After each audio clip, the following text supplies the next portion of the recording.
Every club. Every day. The Global Sports Podcast Network. Hello and welcome to the latest edition of the Daily Palace podcast, brought to you by the Global Sports Podcast Network. I'm your host today, Alex Waite, and this is the first solo pod of the season for us. So we're going to give that a crack and see how it gets on, how we get on talking about all things Palace as usual. So today we're going to be looking into Oliver Glasner's future at Crystal Palace.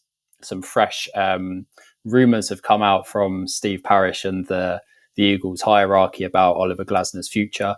So we'll be jumping into that. And then we'll be looking at some of the upcoming fixtures that we've got, a bit of a deadly fixture list ahead of Christmas. So we're going to be diving into that and seeing how many potential points we can claim and whether we can continue our cup run with a tasty upcoming affair against Arsenal in December. Then we're going to have a look at some local football, more further down the English pyramid. Some Crystal Palace legends have been reuniting at Croydon, and we're going to have a look at that and end on a bit of a cheery note. So we're going to jump straight into it. Oliver Glasner, his future has been up in the air recently. Question marks before the latest international break about his future.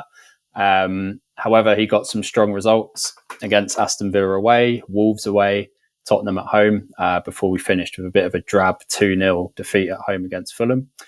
But it appears that Glasner has done enough for now to stave off the Wolves from coming at his door and getting the sack. Parrish apparently is content with what's going on. I personally feel this is the right decision. There have been glimpses of how well we can play in those results that we've got at Villa and at home against Tottenham, two of the toughest teams that we'll play this season. Two really positive performances there. I think we're obviously a bit unlucky with injuries that derailed us a bit for Wolves away, where we perhaps might have got a win if we had a stronger team. And then obviously Fulham, we had a bit of a thrown together team, few players in makeshift positions like Gehi in midfield. We didn't have Nketiah, no Eze, no Wharton, no Lerma, so key players out. So I think taking that result aside, we looked better, so much better in those last few games before the international break. We saw things starting to click like they did at the end of last season. A higher press, a bit more positive play through the lines, scoring more goals, which was essential, and just making a bit more positive starting games, which we all wanted to see. I think as well an interesting area, which I think has perhaps played a part in Glasner salvaging his future, is given some opportunities to young players. We saw Asha Agbenone get his debut off the bench at Forest away, and then he trusted Justin Devenny to start against Fulham in midfield, which is a tough occasion for any young player. But he obviously entrusted him to do that job in the absence of players like Wharton and Lerma. Obviously we didn't get the result, but he was actually a bright spark in that game. Didn't really put a foot wrong, and looked pretty solid all round. So I think those areas are working in Glasner's favour as well. And, hopefully he can use a bit of that fearlessness and the kind of athleticism from these young players to challenge the players who are underperforming a bit in the first team. It would be good to, have those as backup players in our squad, because we don't have the biggest squad going. So you've got to use what you've got. And I think having these youth players will be quite handy. If some players some senior players don't step up to the mark like they haven't been this season, having a youth threat on the bench is a good motivator for those players. And I think that's something that Glasner should continue to do, and hopefully he will. Every time we see a young player at Selhurst, there's a positive bounce. And when you're down near the relegation zone like us, these things can help. And the young players can sometimes give you a bit of energy in the team that's been lacking previously. So hopefully that can continue. I think on the whole, though, we have to stick with Glasner for now.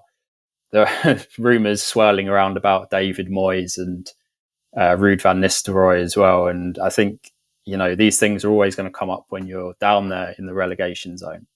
But we can't keep flitting between managers with different styles and different personalities just to remain a Premier League club. I think we have to stick with Glasner. We know what he's got. We know what he can bring to the team when he gets everything clicking. I think the players really respond well to him as well. We saw that the improvements in the Spurs game after we made our winless start to the season was just incredible. And I think that's testament to Glazner and his man management capabilities.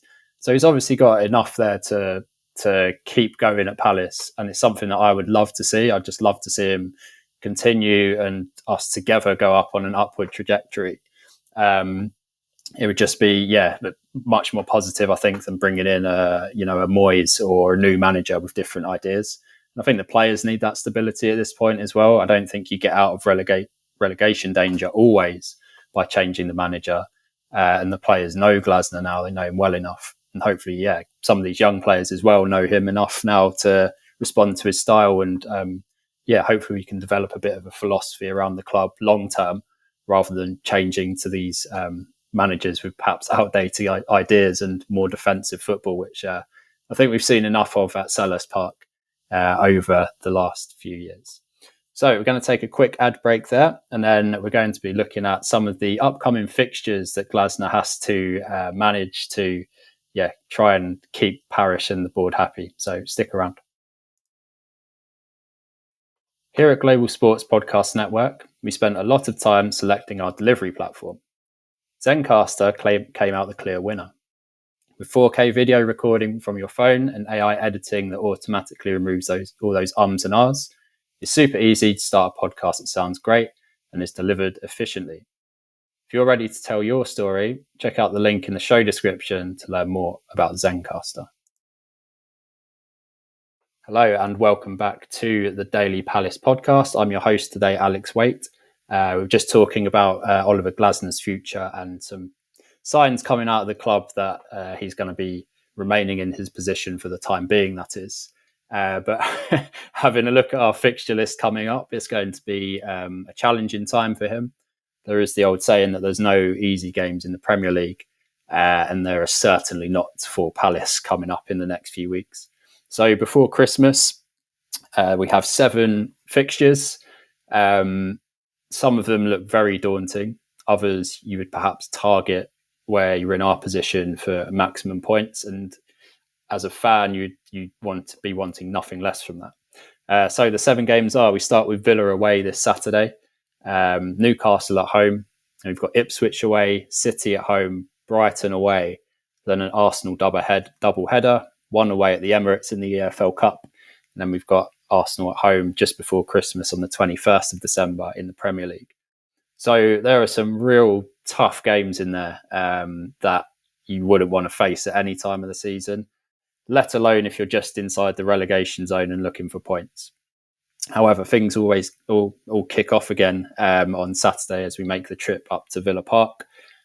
We did get a result there, obviously, a few weeks ago in the EFL Cup, playing a full strength side against a Villa side that was a bit mismatched, let's say. They didn't have the fullest strength squad, although they had a few first team players out included. It wasn't their full strength side. So I think we'll see that from Villa this time, and it'll be a much harder game. We will be boosted by the returning injured players, hopefully with Eze back, which will give us a massive boost. But just looking at those fixtures as a whole, as a collective group, the one that stands out is obviously Ipswich away, where we have to be getting maximum points from that, considering where we are. Newcastle and Man City at home and Arsenal at home are very tough. And I think Glasner perhaps has to maybe change the high pressing approach for some of these games. There's no shame in digging out a 0-0 or a 1-0 or a 1-0 or whatever it is. You just have to be solid in those games, I think, now. He did admit as well after the Wolves game, he pushed Nketiah too hard with the press, and which was a contributor towards his possible contributor towards his hamstring injury. So you've got to kind of protect the players as well in these instances. Like especially if you're in the midfield and attack, you can't be going to Villa away and trying to press them to death, and then doing the same to Newcastle at home, who are a really, really good defensive side, probably one of the best in the Premier League at the moment. And then do it for City at home and Arsenal at home. It's just not going to work. So I think we need to, come into this run of games with a few different plan Bs and different tactics up our sleeve. I just can't see us, playing at 100 miles an hour for 7 games in the next month or so. It's just really not possible with, especially with some of the injury concerns that we've had. So I think as well, that Arsenal Cup match is a bit of a tricky one too, because obviously we want a cup run. We'd love that at Palace. We've never had silverware or major silverware at the club before. And it's great to go on a cup run.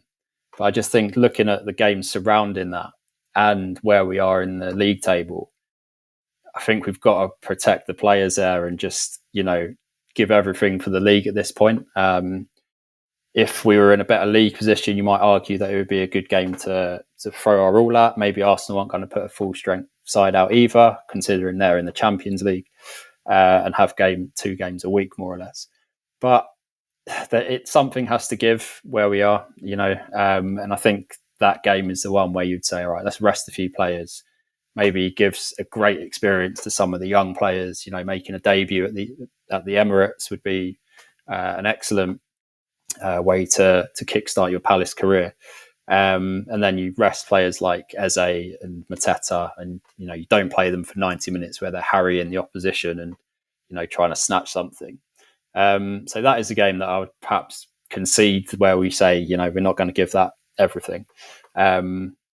But and then Brighton away again. Got the derby coming up, which very tough. And I feel like if Parrish and the board are going to give Glazner this period, he's got to think of some new ways to approach it. But they don't come much tougher than that. Saying that, we are Palace and we do tend to grind out results from these fixtures out of nowhere. We'll see how we get on. On paper, it doesn't look too hopeful, but you never know. And hopefully this time in a month, we'll be eating our mince pies, drinking our sherry and looking at Palace, hopefully a bit higher up the table, possibly out of the EFL Cup. But we'll see in a month's time. Right, stick around. We're going to take another short break and we'll be looking at another local team in Croydon in the final part of this podcast. This podcast is part of the Global Sports Podcast Network, the only network bringing you exclusive daily news and views on your Premier League team, the Premier League, women's football and fantasy football. A unique listening experience that puts fans first, bringing you the very latest breaking news from your team. Subscribe wherever you get your podcasts and make us your first listen every day. Global Sports Podcast Network. Every club, every day. Okay, and welcome back to the final part of the Daily Palace podcast. So we've been talking about Palace for the past 2 sections, but there is some Palace-related news coming out of AFC Croydon, the, should I say, Stormzy and Wilfried Zaha co-owned AFC Croydon, just down the road from Selhurst Park. The 2 superstars, is Wilf a superstar in the footballing world? Yes, but is he as big or well known as Stormzy in other realms? I don't think so. But the 2 purchased AFC Wimbledon, AFC Croydon last season and got the team promoted in the first season at the helm, which was a great achievement for the guys.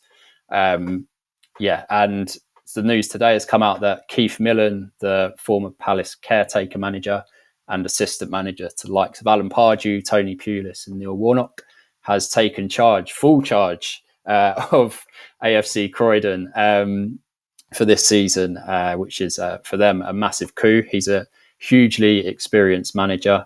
He led us for 2 interim spells where we were, as we are at the moment, in the relegation zone. And I think he had a bit of an affinity with the fans just for getting good results and playing some decent football along the way with not always the best team. Zaha and Stormzy have turned to local Croydon boy Keith Millen, which yeah, it's an excellent appointment. Yeah, he's a local guy with links to the area, and yeah, it's just a nice story there to finish on. But he's not the only Palace legend actually who's at the club. And he joins Andy Johnson, who's the director of football at AFC Croydon. So it's all coming together for the Rams this season, and it'll be great to see them try and achieve another promotion. Who knows? One day Zaha might return to Selhurst Park in the director's box as AFC Croydon prepare for a Premier League clash with Crystal Palace. That would be a joy to behold and something to savour, wouldn't it? But yeah, good luck to AFC Croydon for the rest of the campaign. And we're also going to be hoping that Palace get a positive result this weekend as we head up back to the Midlands to take on Aston Villa. This has been the Daily Palace podcast. Catch us again tomorrow and throughout the rest of the week, as we'll be rambling on all things Crystal Palace. So stay with us. Every club, every day. The Global Sports Podcast Network.